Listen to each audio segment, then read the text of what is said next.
2014 সালে টেট পরীক্ষার প্রশ্ন ভুল মামলা, রাজ্যের আবেদন খারিজ সুপ্রিম কোর্টে। 4 মাসের মধ্যে প্রত্যেককে 6 নম্বর করে দেওয়ার নির্দেশ সুপ্রিম কোর্টের। 2014 সালে টেট পরীক্ষায় প্রশ্ন ভুল, 6টি প্রশ্নের ভুলের জন্য প্রত্যেককে 6 নম্বর করে দেওয়ার নির্দেশ জারি করা হয়েছিল কলকাতা হাইকোর্টের তরফ থেকে। তৎকালীন বিচারপতি সুব্রত তালুকদারের ডিভিশন বেঞ্চের তরফ থেকে নির্দেশিকা জারি করা হয়েছিল।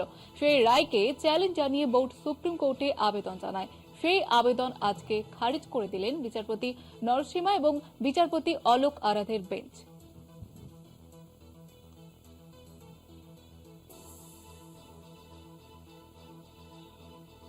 দু সালে টেট পরীক্ষায় প্রশ্ন ভুল মামলা এবং সেই নিয়ে এবার করা নির্দেশিকা, রাজ্যের আবেদন যেমনটা করা হয়েছিল সেই আবেদন খারিজ করে দিল সুপ্রিম কোর্ট।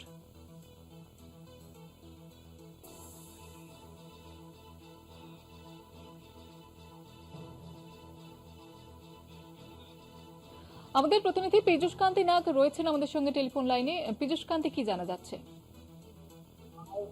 দেখো, 2014 সালের টেট পরীক্ষায় যে প্রশ্ন ভুল ছিল তাকে 6টি ভুল প্রশ্নের জন্য 6 নম্বর করে প্রত্যেককে দেওয়ার নির্দেশ দিয়েছিল কলকাতা হাইকোর্টের তৎকালীন বিচারপতি সুব্রত তালুকদারের ডিভিশন বেঞ্চ।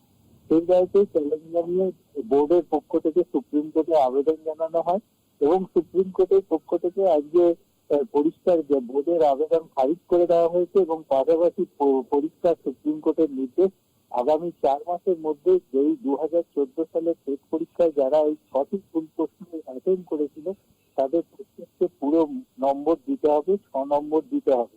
এর ফলে কিন্তু এই 2014 টেট পরীক্ষায় যে মেধা তালিকা, সেই মেধা তালিকায় কিন্তু পরিবর্তন করতে পারে এবং নিয়োগের ক্ষেত্রেও কিন্তু সেই সময় সমস্যা দেখা দিতে পারে। ধন্যবাদ জানাবো পীযুষ কান্তি। আর এই নিয়ে আইনজীবী ফিরদৌস শামীম তিনি কি জানিয়েছেন আপনাদের শোনাবো। বোর্ড অ্যাজ ওয়েল এজ কিছু ক্যান্ডিডেট যারা মহামান্য বিচারপতি সুব্রত তালুকদারের যে ডিভিশন বেঞ্চের যে টেট 2014-তে সকলকে 6 নম্বর দিতে হবে সেই নির্দেশনামাকে চ্যালেঞ্জ করে মামলা করেছিল, সেই এসএলপিটি ডিসমিস করে দিয়েছে। অর্থাৎ টেট 2014-র সমস্ত পার্টিসিপেন্ট তারা প্রত্যেকেই অ্যাডিশনাল 6 নাম্বার পাবেন এবং 6 নাম্বার পাওয়ার পর যদি পাস ডিক্লেয়ার হন তাহলে তারা টেট পাস হিসেবে বিবেচিত হবে।